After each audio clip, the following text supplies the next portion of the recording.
Орой мэндийг хүргээ үзэгчдээ бидний амьдрал хилцүүлэг нэвтрүүлгийн маань өнөөдөр оройны дугаар эхэлж байна. За энэ удаагийнхаа дугаараар бид оюуны өмчийг эдийн засгийн эргэлтэнд оруулах тухай хууль энэ оны 12 сараас хэрэгжиж эхлэх гэж байгаатай холбогдуулан зочдыг урьсан байгаа.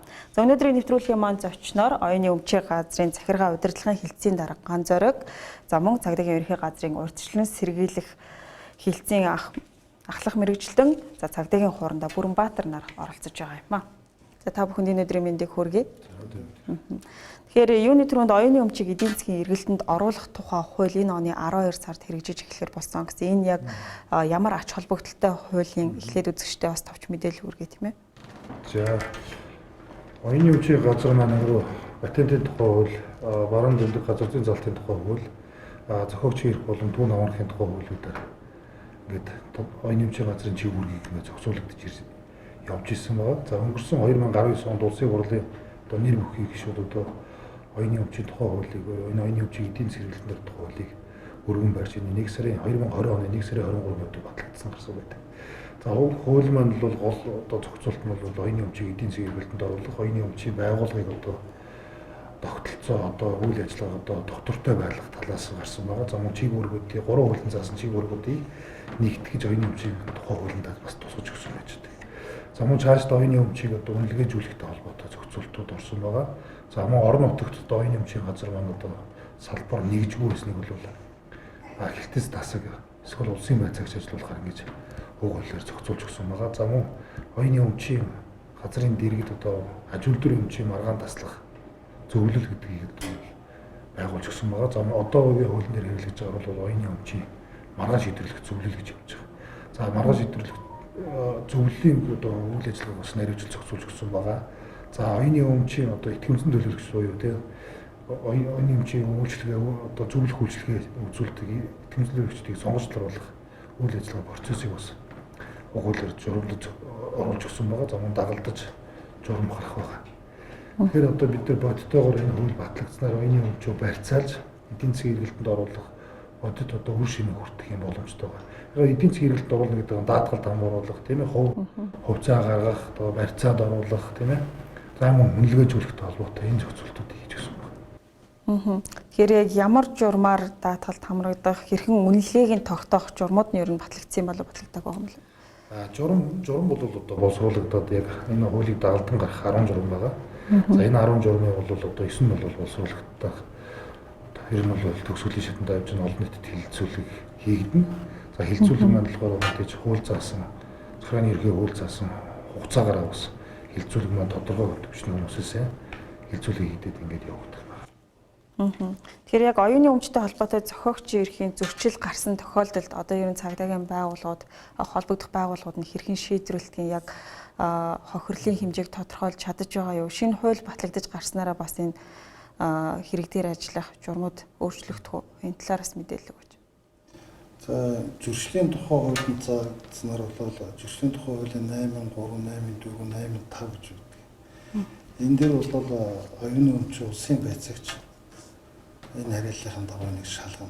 Эрүүгийн хөрөг үүсгэхээр бол эрүүгийн хуулийн 18-ын 17 дугаар зүйл зохиогчийн эрх болон түүнд хамаарах эрхийг зөрчих гэж зүйл залт байгаа. Энийг үр цагдаагийн байгууллага шалгаж шийдвэрлэдэг.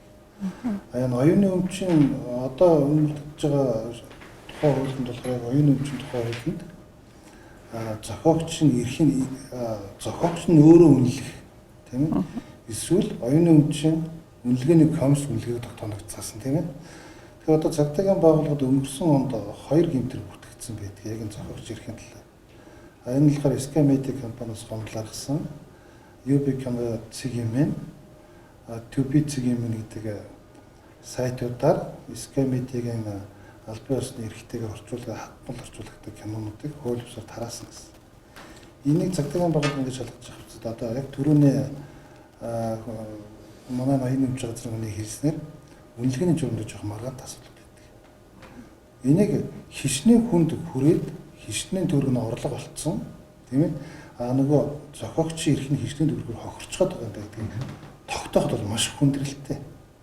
Одоо энэ үнэлгээний комисстэй байсан энэ ч нэг яг хэдэн хүнд хүрдсэн хэдэн төгрөгийн орлого болох ёстой байсныг хишнээ төгрөгийн орлого нь олцоход байгаа юм байхыг тогтоох боломжгүй болчихсон. Тэгэхээр одоо энэ 2020 оны 12 сарын 1-ээс эхэлж мөрдөх оюуны өмчийн тухай хууль хэрэгжиж эхэлсэн. Тэгээ энийг дагаад журмууд боловсруулагдж байгаа дөрвөн хэлсэн үнэлгээнийг хийх журмууд гэдэг.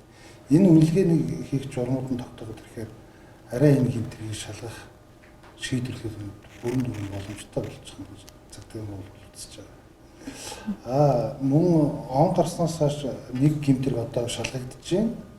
Гэхдээ өнгөрсөн оны 2 гинтрийг бол эзэн холбогдогч нь бол тогтоогдсон тийм ээ.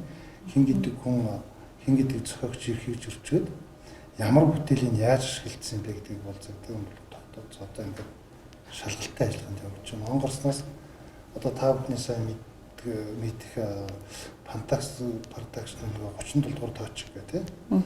Энийг бол ингээд зохиогч эрхийг зөрчөөд мөн холбоорлогч ингэж тараасан гэсэн юм шалгалттай ажиллагаа мөн эзэн боловсруулалтын тогтоогоо одоо цагтаа бол шалгагдж байгаа одоо удахгүй шийдвэрлэгдэх байна. Тэгэхээр нөгөө иргэдээс бас нэг санал хүсэлт сонсоод үзсэн чинь эзэн холбогдогчийн өөрсдөд олж тогтоогоог бол бид нэр цагдаа тандах боломжгүй юм эргэцэн орчин жоохон дутмаг байна гэсэн зүйлийг хэлж байсан. Энэ тал дээр та бас тайлбар өгөөч.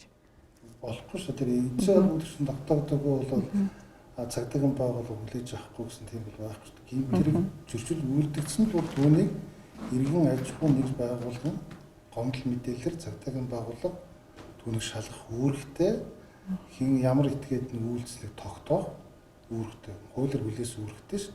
Тэр цаг хугацааныхаа хувьд эзэн холбогдогчтой тогтооход шалгалттай ажиллагаануудыг хийгдэхэд бол удах тиймэрхүү магадлал байдаг. Энэ нь зөвхөн цаг хугацааны л асуудал. Тэр яг энэ оюуны өмчтэй холбоотой зөрчлийн хэрэгүүд ихэвчлэн бас яг дэлгэцийн уран бүтээл дээр ажиглагдаад байна удаа гэж бас харсан. Тэгэхээр зөрчлийг ярина төрөний миний хэлдэг зөрчлийн тухай хууль шинжилэн батлагдаад тэр 83, 84, 85 гэдэг нь яг зөрчлийн хян шийдвэрлэх тухай хуулийнхаа дагуу оюуны өмчийн улсын байцаагчдаар шалгадаг. Энэ бол цагдаагийн байгууллага шалгахгүй. Зөвхөн иргэний хэрэгэл цагдаагийн байгууллага шалгадаг. Тийм хуулийн зөрчил. Цахим орчинд за тэр дундаа яг Facebook тэр яг энэ оюуны өмчтэй холбоотой зөрчил, эрүүгийн хэрэг үүсгэгдвэл шалгаж илрүүлэх, хохирлыг төлөвлөх боломж юу нэр байдаг юм бол. Үнэлгээний асуудал нь одоо жоохон удаашралтай. Одоо жишээлбэл юм 37 дугаар тооч гэдэг киноны асуудал дээр өнгөрсөн жилийн тэр 2 сайтын тэр асуудлууд ингэ шалгаж яхад үнэлгээг тогтоох боломжгүй болчиход байгаа байхгүй. Хэсэж нөгөө зохиогч нь хичнээн төгрөг олох хэрэгтэй байсныг нөгөөгөө тулгаалаад ингээд тавьдсан байдаг. Тэднэр нь хичнээн төгрөг олдсон хичнээн хүнд ямар хохирол учруулсан гэдгийг. Энэ хүндрэлтэй асуудал. Тэгээ нэг цагдаагийн байгууллага шалгаж байгаа хэд хэдэн байгууллагууд үнэлгээ хэлэхээр саналаа тавьдсан. Оюуны өмчийн газартай энэ төр бол хамтарч ажилласан. Энэ 3 хэрэг төр гурван дээр. Тэгэхээр ингээд үнэлгээ хийхэд маань эргэцэн орчин жоохон дутмаг байсан үнэн. Гэхдээ энэ 2020 оны 12 сарын 1-ээс эхэлж мөрдөх юм оюуны өмчийн тухай хуулинд заадсан байна. Одоо дагаж мөрдөх журмууд нь батлагдчихдаг юм бол энэ арай нэг хэргийг шалгах зохиогчийн эрхийг хамгаалах арай нэг зөвхөн болж байгаа гэж үздэг байхгүй. Тэр Facebook компанийн хувьд бол бас хэцүү шүү дээ. Манай улсын хууль эрх зүйгээр бас зарим зохицуулагддаг зүйлүүд байдаг. Гэхдээ цагдаагийн байгууллага Facebook компанид бол арай ар дотмож гэх юм харилцаа байгаа. Өнгөрсөн жилүүдэд Ампрент гэдэг цахим гэмтрээс урьдчилан сэргийлэх чиглэлээр цагдаагийн байгууллага ажиллаад Аз дахь Facebook-ийн төлөөлөгчтэй бол уулзалт хийсэн. Энийгээрээ бол гадаад харилцааг нэгэлсэн Интерполын шугам цагдаагийн байгууллагуудад хамтарч ажиллахаар яриад байгаа хийгдсэн. Ингэснээрээ Facebook компанидаар хурамч аккаунт нээж бусдын нэр төр таалдах, бусдын өмчийг хулгайлах энэ дөр бол цагдаагийн байгууллага арай нэг алхам урагшилсан гэж ойлгож байна. За тэгэхээр цагдаагийн хурандаа Бүрэнбаатар хэлж байгаагаар бол яг үнэлгээний асуудал дээр маш удаашралтай байна гэж. Тэгвэл одоо энэ мөрдөгдөж эхлэх гэж байгаа хуулинд хохирлын хэмжээг баталгаажуулдаг, за мөн дээрээс нь үнэлгээ хийдэг субъектуудыг зааж өгж байгаа гэсэн. Тэгвэл энэ субъект нь хэн байх юм, ямар шалгуураар энэ үнэлгээ хийх хүмүүсийг тодорхойлж байгаа юм бол? За энэ одоогийн баталгааны хуулийн зохиогчийн эрх болон төв намрахын тухай хуулийг баруун дэндүү газар зүйн залтын тухай хуулиудад бол зохиогч нь өөрөө үнэлгээг оруулж ирж оюуны өмчийн газар баталгаажуулна гэсэн байна. Тэгээ энэ бол бас нэг талтай учир дутагдaltaй юм байна гэж үзэж байгаа. Одооны энэ шинээр баталсан энэ оюуны өмчийн тухай хуулийн дээр бол энэ үнэлгээний институт байгаа шүү дээ. Хөрөнгийн үнэлгээний институт байгаа. Одоо сангийн агнаас одоо сургалтанд сууж тусгай эрх авж байгаа. Одоо хөрөнгөний үнэлгээний институт гэдэг хөрөнгөний үнэлгээний тухай хуулинд заагдсан ажил үүргийг одоо хийгдэж байгаа юм тусгай зөвшөөрөл авсан хувь иргэд бий. Тэгэхээр эдгээр байна цаашдаа энэ оюуны өмчийн үнэлгээг хийнэ. Цаашлаад бас энэ хохирлын үнэлгээ ч гэсэн цаашаа хийгдээд явах байх. Яг гэвэл сая Бүрэнбаатар хундаг хэлснээр бол энэ хохирлын үнэлгээг тооцохдоо өртгийн хандлагын аргаар тооцохоор чинь тухайн киноч одоо юу гэдэг тэр бумаар өгдөг юм уу 500 сая өгдөг юм уу гэхээр тухайн кино маань тодорхой хэмжээнд цацагдаад тодорхой хэмжээний ашиг орлого авсан байж байгаа. За тэгвэл энийгээ зах зээлийн хандлагын аргаар нь одоо үнэлэх юм уу тийм ээ? Эсвэл эрэлтийн хандлагын аргаар нь үнэлэх юм гээд үнэлгээний энэ дөрвөн аргаар ер нь бол аль нэгийг сонгож хэрэглэх гэсэн. Тэгээ мэдээж олон нийтэд цацагдаад тодорхой хэмжээний олон нийтийн ямар суугаар цацагданасаа шалтгаалаад тэр үнэлгээг бол хохирлын үнэлгээг бол одоо харилцсан адилгүй тогтоох гэсэн үг шүү дээ. Одоо яг ийм байх ёстой гэсэн бол стандарт хэмжээ бол байхгүй. Ерөнхий аргачлал стандартыг бол хийгдэж байна. Тэгээ мэдээж дэлхийн оюуны өмчийн байгууллагт бол Монгол Улсын оюуны өмчийн газраас бол хүсэл тавиад энэ үнэлгээний асуудал бол дэлхийн нийтээрээ бол одоо маргаантай байдаг. Гэхдээ зохицуулагдсан одоо тодорхой хэмжээнд зохицуулаад боломжийг болцсон энэ улс орнуудаасаа манайх бол зөвлөгөө авч тодорхой хэмжээний үнэлгээнүүдийг тогтооно. Бодит хохирлуудыг тогтоохгүй бол энэ зөрчлийн тухай хуулийн дээр бол энэ хохирлын хэмжээг тогтоож тухайн одоо хохирсон этгээд гаргаж өгөө. Үүрэг нь бол энэ одоо зөрчил шалгаж шийдвэрлэх тухай хуулиар бол одоо эрхний албан тушаалтан буюу улсын байцаагч нь одоо гаргуулгаар ийм зохицуулттай байна шүү дээ. Тэгэхээр энэ зохицуултыг л одоо цааш нь одоо энэ зөрчлийн хууль, энэ зөрчил шалгаж шийдвэрлэх тухай хуулиудыг одоо нэг мөр одоо юу гэдэг гард иргэдтэй одоо ямар нэгэн байдлаар хохирлого үргэлж үйлчлэх талаас нь хичээж ажиллаж байгаа. Тэгэхээр 100 одоо бид нар ингээд хохирлыг одоо барагдуулаад байх эрх зүйн үндэслэл нь бол ямар ч байсан бий боловлоо цаашдаа бол энийг хохирлын үнэлгээг хэрхэн хийх вэ? Магадгүй цаашдаа өчнөө одоо практик дээр одоо янз бүрийн маргаанууд гаргаад ихийг үүсэхгүй. Гэхдээ тэрний л аль болох олон улсынхаа стандарт чиг баримжааг барьж үнэлгээнүүдээ хийгдэж явна. За оюуны өмчийг эдийн засгийн эргэлтэнд оруулах тухай хууль хэрэгжиж эхэлснээр за үнэлгээгээ тодорхойлох боломжтой болж байгаа юм. Дээрээс нь яг зах зээлийн эргэлтэд оруулах боломж яг оюуны өмч эзэмшиж байгаа хүмүүст нэгдэж байгаа гэсэн. Энийг та бас нэг сайхан дэлгэрэнгүй тайлбарлаад өгч. Тийм. Одоо юу гэдэг бид нар оюуныхаа бүтээлийн үр шимийг хүртнэ гэдэг одоо үндсэн хуулиар олгогдсон эрх байгаа. Тэгээд яг мэдээж шимийг хүртэж байгаа хүмүүс бол бодиттой байгаа юм бол байгаа. Гэхдээ тухайн бүтээлээ одоо барьцаалаад тийм ээ даатгалд хамруулад гэдэг чинь ямар нэгэн энэ дараагийн одоо хөрөнгө оруулалт хэлбэрээр одоо ашиглах бололцоо бол одоо тэр болгон байгаа. Одоо тэгэхээр энэ дээр бол мэдээж энэ тухайн патентаа үнэлүүлчлээ гэдэг маань компани дөрвийн сандаа нэмэгдэж орж ирж байгаа гэсэн. Тэгээ компаниг одоо аливаа нэг аж ахуйн нэгж байгууллагыг худалдаа авахад дагаа тэр бит тус хөрөнгөөр худалдах нэ. Эсвэл тэр хөрөнгө маань өөрөө дөрвийн сандаа нэмэгдэх нэ. Тэр хохирлын үнэлгээ энэ компани дөрвийн сангийн үнэлгээ гэдэг чинь бас хоёр өөр ойлголт болчихж байгаа байхгүй. Анх бүтээгдсэн үеийн өртгөөр нь одоо компанийнхаа дөрвийн сандаа оруулж байна уу? Эсвэл зах зээлд одоо эзэлсэн одоо байр суурь тийм ээ маркетингийн зардал одоо юу гэдэг тухайн патентод оруулсан судалгаа хөрөнгө оруулалтын зардлууд гэдэг юм уу тэр бодит зардлаараа орох уугүй юу гэдэг мэдээж тэр үнэлгээ хийлгэж байгаа компани аргийн аж ахуйн нэгж байна өөртөө сонгоно гэсэн. Тэгэхээр бид нар өчнөө одоо 90 оноос хойш бид нээлттэй зах зээлийн нийгэмд орсноос хойш маш олон аж ахуйн нэгж байгууллагууд өөрсдийн одоо брэнд бүтээгдэхүүнүүдээ тэг өсгөж боожулж бий болгож ирлээ. Бидний ганц үнэлэхгүй байгаа нь бол энийг үнэлж улсын бүртгэл дээр ингээ хөрөнгө оруулалт дөрвийн санд компаниг үндсэн хөрөнгийн бүртгэлд ингэж оруулах боломж олцсон алуу байна. Тэгэхээр энэ оюуны өмчийн үнэлгээг ингээ сайжруулаач гэдэг юм албан болон албан бусаар юм шаардлагуудыг тавьж ирсэн. Тэгэхээр энэ хуулиар бас энэ дээр энэ нэг бол нэг талдаа зэгцэлж өгч байгаа юм. Эргээд тэр зөрчил гарсан талаарх хохирлын үнэлгээ бол тэр тухайн одоо яг аль бүтээгдэхүүн гэдэг юм байна тий хэдэн удаа хөвлөгдөж борлогдож тараагдсан цацагдсан тийм ээ гэдгээсээ шалтгаалаад тэр хохирлын хэмжээг тогтоогоор нь тэр хөрөнгөний үнэлгээний институтээс буюу Улс сангийн амнаас ирэх авсан хүмүүсийг одоо хийгдэх ажлууд гэсэн. Тэгэхээр тэднийг бол бид нар энэ хууль хэрэгжихээс дор хаяж 2 удаагийн ингээд сургалтанд хамруулахаар уул нь бол төлөвлөж байсан. Эхний ээлжийн сургалт маань одоо цаг хугацааны хөдөлгөөн бас жоохон хойшлогдоод явж байна. Тэгээ магадгүй хууль хэрэгжихээс хамгийн ихний сэтэнд 2 удаагийн сургалтуудыг хийгдэж хөрөнгөний үнэлгээний институт маань өөрсдөө бодит одоо үр дүнг авчирнаа л гэсэн зорилт тавьж байгаа. Оюуны өмчийн газарт бүтцийн хувьд өөрчлөлт орж байгаа болов шинэ хуульд холбогдуулж. За энэ бол мэдээж бүтэц зохион байгуулалтын хувьд орч орон нутагт мэдээж нэг дор хаяж нэг оюуны өмчийн хохирол барагдуулдаг улсын байцаагч эрхтэй ч юм уу эсвэл одоо эхлэлтэс тасаг байгуулж болно гэсэн энэ хуулийн зохицуулт байгаа. Тэгэхээр аймаг бүрт нэг оюуны өмч хариуцсан нэгж ажилтнтай болж байгаа гэсэн үг. Тэгэхээр энд дээр магадгүй орон нутагт гарч байгаа одоо энэ зохиогч эрхийн бүтээлчин бол сошиал гарч байгаа юм бол ер нь бол ингээ төмөр шиг л явж байгаа шүү дээ. Нэг тавилаа ерөөсө цаг хэдэн одоо 12 цагийн дотор одоо 40,000 400,000 те 500,000 хүн нэг дор ингээ үзчихдэг. Тэгээ эргээд тэр кино театрт үзэж байгаа хуваар нь ингээ тооцоод үржүүлж бодох нь уу гэдэг тэр хохирлын үнэлгээний бодит одоо зүйлүүдээс их шалтгаалж байгаа. Тэгэхээр бүтцийн хувьд бол энэ нэлээд том өөрчлөлт орж байгаа гэсэн. Яг бол орон нутагт салбартаа болж байна. За мөн яг энэ оюуны Улаанбаатарт дүүл ажиллагаа болж байгаа оюуны өмчийн газарт маань бас өөрөө бас тодорхой хувийн дотоод хяналтын ч гэсэн бүтцүүд бол нэмэгдэж орно гэсэн. Тэгэхээр та түрүүн бас ярианда өнгөрсөн жилийн үед яг оюуны өмчтэй холбоотой хоёр хэргийг цагдаагийн байгууллагаас шалгаад ажиллаж байна гэсэн тийм ээ. Би түрүүн бас мэдээлэл хагаад үзтэл үндэсний телевизээр за өнгөрсөн жилийн хугацаанд 60 гаруй оюуны өмчтэй холбоотой маргаантай асуудал гараад хохирлоо шийдүүлж чадаагүй гэсэн мэдээллийг бас өгч байна лээ. Тэгэхээр энэ бас яг нөгөө зөрчлийн тухай хуулиараа явсан гэдгээр ялгаатай байгаа хэрэг тийм үү? Тэрүүгээр ялгаатай болчихж байгаа байхгүй юу?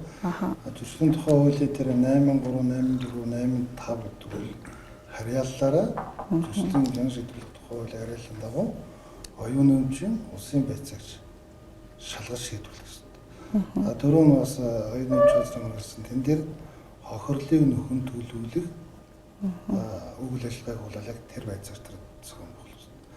Гэмтрийн эрүүгийн хариуцлага хүлээлгэхээр шинж тэмдэгтэй бол цагдаагийн байгууллага эрүүгийн хуулийн 18-17 заасныг дагуу эрүүгийн хэрэг бүртгэлтийн хэрэг нэгээд шалгаад тэгээд тогтоогдсон бүх шатнд бас прокурорын хяналтанд яллах төвлөлтөөр прокурор шилжүүлнэ, тэрний дараа шүүх шилжүүлнэ. Ийм л процесс ажиллана.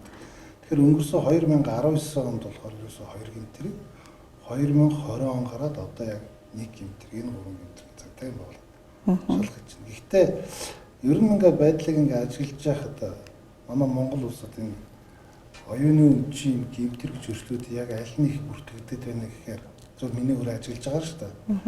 Соёл урлаг тал дээр бол их байд юм шиг л тийм ээ.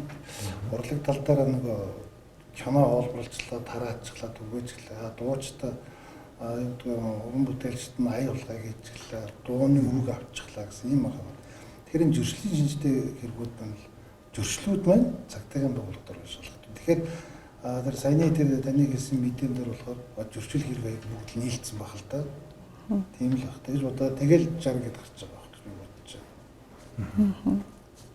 Тэгэхээр альбан байгууллагуудад одоо яг цахим орчинд ер нь яг энэ оюуны өмч зөрчигдөх тохиолдол бол элбэг байгааг нь та хоёр ярианаас бас хэлж байна. Тэгээд оюуны өмч яг уран бүтээл талаасаа биш, эд материал талаасаа яг зөрчигдөх тохиолдлууд ер нь хэр байдаг юм бол? За ийм байдаг. Оюуны өмчийн зөрчлийн ер нь 65% зохиогч эрхийг зөрчлөөсөн. Сая Батар киноны зөрчил бол одоо хамгийн их гарч байгаа. Яг 65% дотор. Өмнө нь одоо сургач хий, ном зохиолын ингээд байдаг гэсэн бол одоо сүүлийн хэдэл дийлэнх нь л ер нь бол кино урлагийн бүтээлтэй холбоотой. За мөн 45 орчим ажил дүрийн өмчийн зөрчил буюу одоо энэ барааны тэмдэг, патентын маргаан зөрчлүүд гарч ирж байгаа. Тэгээ патентын маргаан бол ер нь бол жилдээ 1-2 л гарч байгаа. Дунджаар.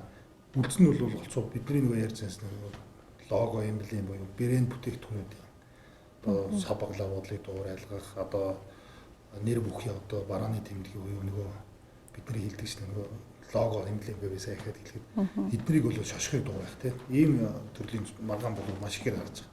Жишээ нь одоо LV брендийн тийм ээ одоо GP батарейных гэдэг ч юм уу Kengro готлын тосных гэдэг ч юм уу ингээд жишээ дурдах юм бол тэгээд одоо магадгүй хүнсний бүтээгдэхүүнүүд ч байна. Одоо чихэр байна тийм Орсын албанаас орж ирж байгаа гэх нэрийдэлтэй чихрийн маргаан утчигдал байна л да. Зөрчлүүд. Тэгэхээр эргээд энэ оюуны өмчийн зөрчил маань өөрөө байцаагч маань одоо би түрүү цагдаагийн байгууллагын хүнээс та асуух гэж байгаа. эзэн холбогдлолчийн заавалган хэлээ гэдэг нь манай оюуны өмчийн газраас хэлж байгаа. За энэ А гэдэг хүн зөрчилсөн шүү гэдгийг л манайх өргөдөл гомдол дээр нь заавалган тодруулах хэрэгтэй. Тэгэхээр бид нар араас нь гэмт хэрэг шиг ингээд цагдаагийн байгууллагч хөөцөлтүүд явах боломжгүй. Захиргааны арга хэмжээ авагддаг учраас энэ А гэдэг хүн энэ Б гэдэг нь дэлгүүрт гэдэг юм уу одоо гэдэг нь нутаг дэвсгэрт зөрчил гаргасан шүү гэдгийг нь ямар ч байсан хаягийн тодруулга хийж авч идэв. За мэдээж тэр хүний дансаар гүйлгээ орж гарсныг бол одоо банкны банк санхүүгийн байгууллагаас мэдээлэл нь авч тэгтлэх гэдэг ч юм ийм байдлаар явж байгаа.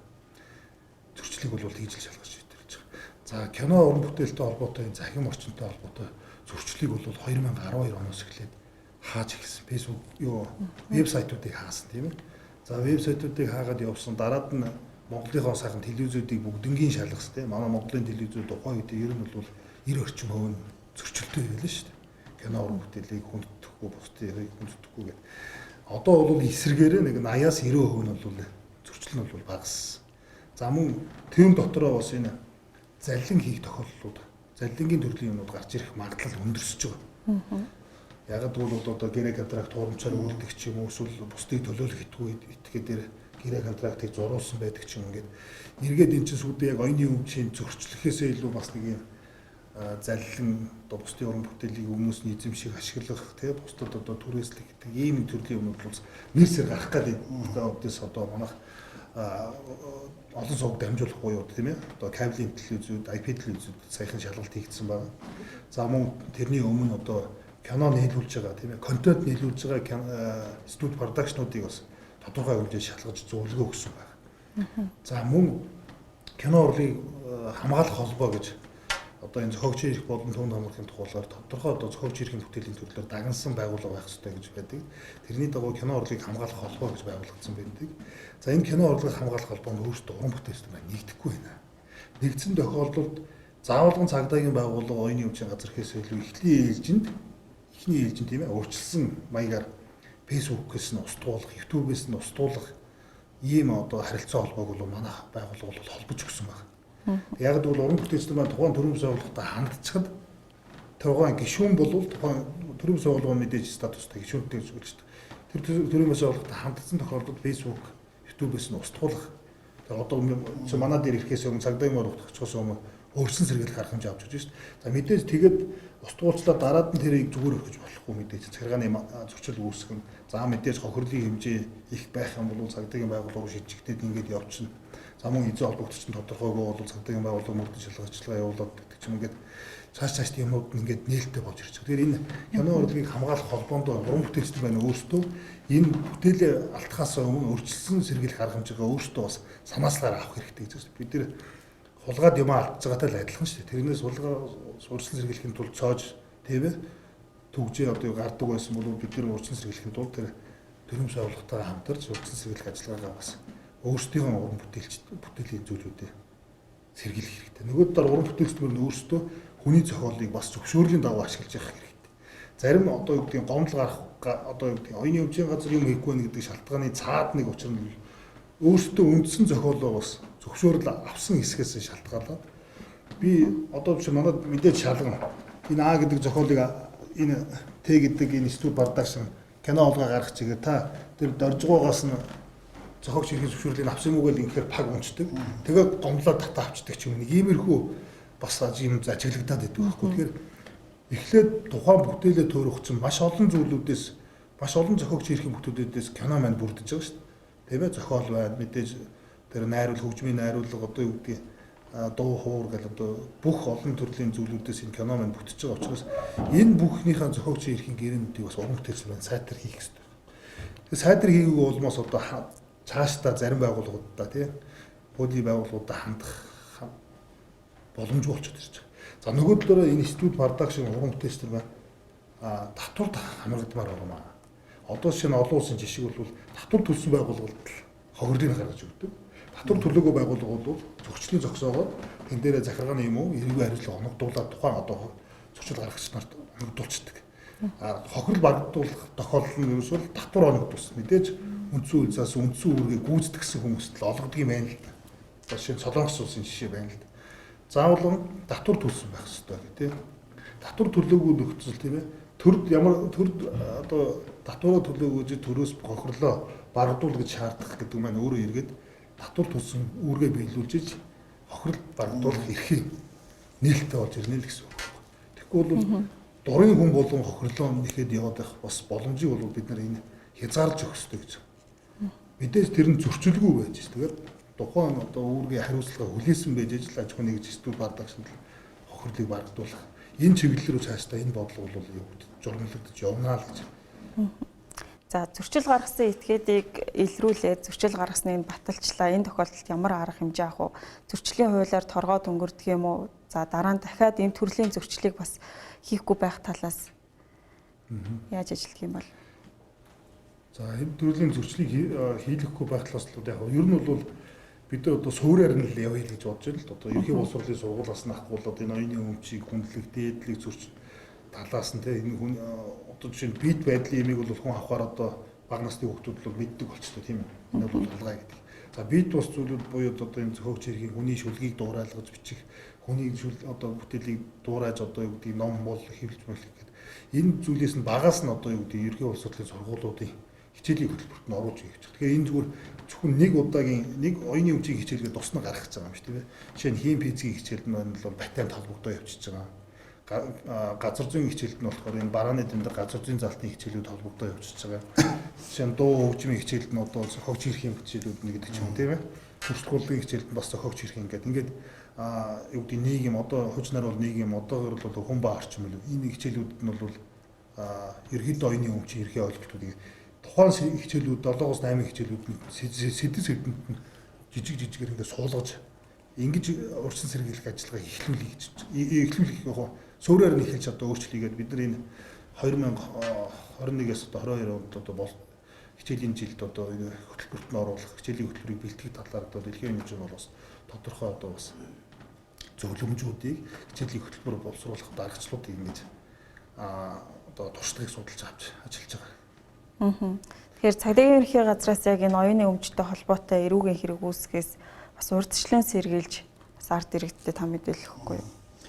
Энд түрүүний бас оюуны өмчийн газрын ярьлаа л да.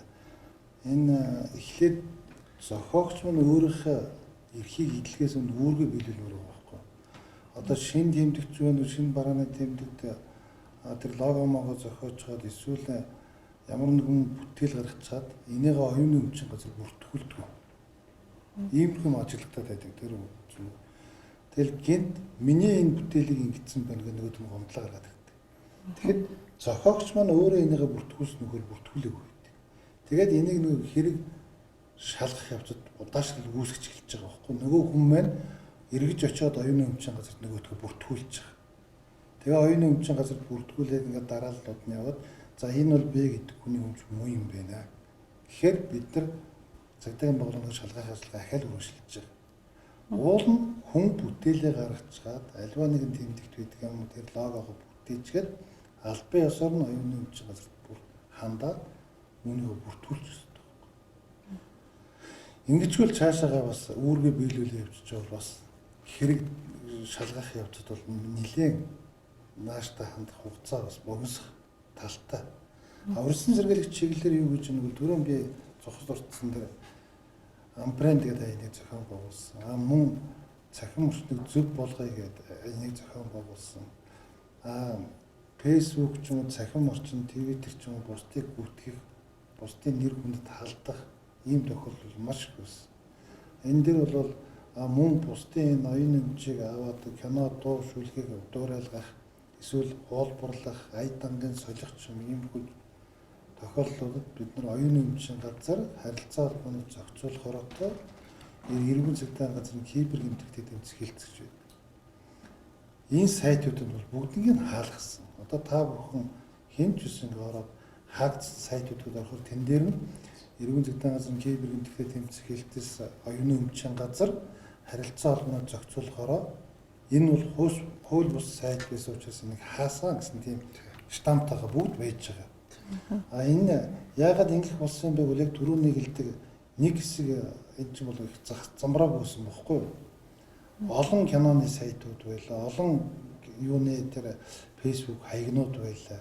Дуртай нь одоо нэг кино уран бүтээлийг аваад холборлол тавьчихдаг. Тэгэхээр нөгөөх нь хишнээ хүн төгрөгийн орлого олсон мэдэгдэхгүй. Үнэлэх боломжгүй болчихдог. Нөгөө цаад зохиогч мөн хишнээ төгрөгийн өртөг гаргадаг түр кино зохиолыг бичсэн, дуу шүлгийг бичсэн тэрийг бол ингээ хохирол учруулж байгаа. Тийм учраас энийг цагдаагийн байгуул харилцаа холбооны зохицуулахаараа оюуны өмчийн газруудтай хамтраад маш олон сайтуудыг тэр хуурамч сайтууд, Facebook аккаунтуудыг бүгдийг нь бол хаалгацсан байна. Тэгэхээр яг энэ гэмтэргийг зөрчсөн тохиолдол, үйлдсэн тохиолдол ямар хариуцлага хүлээгдэх вэ? Заавал тэр бол яригдах ёстой асуудал байна, тийм ээ? Тэгэхээр эрүүл 18-17 зохиогч ярих болон түүнд хамаарах эрхийг зөрчих гэдэг. Тэгээ би яг энэ хуулийг уншаад өчгөл дээ. Зохиогч ярих болон түүнд хамаарах эрхийг зөрчиж байгаа бараа бүтээгдэхүүн үйлдвэрлэсэн, худалдсан, түгээсэн улсын хилээр нэвтрүүлсэн улмаас зохиогч эрх эзэмшигчдийн их хэмжээний охирол учруулсан бол 451-ээс 500,401 тэмцэх хэмжээний төгрөгөөр доргох эсвэл 240 цагаас 720 цаг хүртэл хугацааг нийт тусдаа ажил хийлгэх эсвэл 1 сараас 1 жил хүртэл хугацаагаар зорчих хэргийг хязгаарлах ийм ял шийтгэл байна. Тэгээд энэ бол анхны хэлбэр нь. Мөн гэмтэргийг хөндрүүлэх нөхцөл байдалтайгаар үйлдсэн бол хөндрүүлэх нөхцөл байдалтайгаар үйлдэнэ гэдэг нь энэ гэмтрийг байнга үйлдсэн бол эсвэл зохион байгуулалтад бүлэг үйлдсэн бол энэ гэмтрийг нүүрээ хөндрүүлж. Тэгэхээр энэ нь хөндрүүлэх нөхцөл байдалтай гэдэг нь бол 5401-ээс 27001 тэмцэх хэмжээнд төгрөгөд оргох эсвэл 1 жилээс 5 жил хүртэл хугацаагаар зарчих хэргийг хязгаарлах 1-ээс 5 жил хүртэл хугацааг хорих шийтгэл байна гэсэн ийм хуулийн хариуцлага хүлээгддэг юм аа гэдгийг бас энд хэлэх нь зүйтэй байна. Та тэгэхээр бас хууль бус захим сая домын хаягуудыг хаалгасан гэж хэлж байна л да. Хаягуудыг зөвхөн хаалгаад орхиж байгаа эсвэл цаад эзэн холбогдогчийг олж илрүүлж байгаа юу? Дахиад энэ төрлийн хэрэг үлдэхгүй байх орчин нөхцөлийг бүрдүүлж чадж байгаа болов уу? Энэ бас нэг за уучлаарай би нэг сэдвээс нэг арай нэг жоо хайлаа явчих. За. Энэ домын хаягууд гэхэд бол энэ цагдаагийн байгууллагын нэг шалгалт маш их ажил ордог байхгүй. Одоо жишээлдэг юм бол домын хаягуудын энэ чинь анх интернет гарч чад хамаагүй замбарга олгогдсон байсан байхгүй. Тэгээ одоо харилцаа холбооны зохицуулалтын цагдаагийн байгууллага хамтраад энэ одоо нэг цэгцэндээ орж байна. Одоо тэгэхээр одоо нэг гэрэлтийг хийгээд талруугаа л явуулсан гэсэн үг шүү дээ. Тэгэхээр шууд эзний нолгоор бол хаагаа хайчих нэг болж байгаа. Эзний нолоод нөгөө тухайн хүн дээр нь хариуцлага тооцох. Одоо түрүүний та хэлсэн чинь судалгааны харахад 62 ийм бүртгэгдсэн байна. Тэгсэн нөгөө 62 дотор чинь оюуны өмч улсын байцаагчдын шалгасан зөрчлүүдийн томод олцсон байна. Тэгэхээр зөрчлүүд дээр нь оюуны өмч улсын байцаагч эрх хэмжээнийхээ хүрээнд үүнийг торгох уу яах вэ гэдэг нь бол яг тэр улсын байцаагч өөрийнх нь эрх хэмжээний асуудал. Гэмтэргийн талыг бол цагдаагийн байгууллага шалгаж байгаа. Гэмтэрэг мэдээж үйлдсэн тогтоогдсон тохиолдолд эрүүгийн хариуцлага хүлээн. Тэгээд 2019 онд 2 гэмтэр байсан гэсэн энэ 2 гэмтэр бол хоёулаа эзэн холбогдсон тогтоогдсон. 2020 онд үйлдэлсэн нэг гэмтэр бол бас эзэн холбогдсон тогтоогдсон. Одоо шалгалтын ажиллагаа явуулж байна. Удаа шалгалтад тал нь юу гэвэл төрөний хэлсэн шалтгаан байхгүй үнэлгээний асуудал дээр л. За тэгээ бидний ярилцах цаг бас энд хүрээд өндөрлөж байна. Тэр оюуны өмчийг эдийн засгийн эргэлтэнд оруулах тухай хууль энэ оны 12 сарын 1-ээс хэрэгжиж эхэлснээр үнэлгээний асуудал бас шийдвэрлэгдэж байгаа юм. Дээрээс нь оюуны өмч эзэмшигчид бүтээлээ үнэлүүлэх бас зээлэнд хамрагдах, даатгалд хамрагдах боломжууд бүрдэж байгаа гэсэн мэдээлэлүүд өгсөн бас оёрт баярлалаа. За баярлалаа.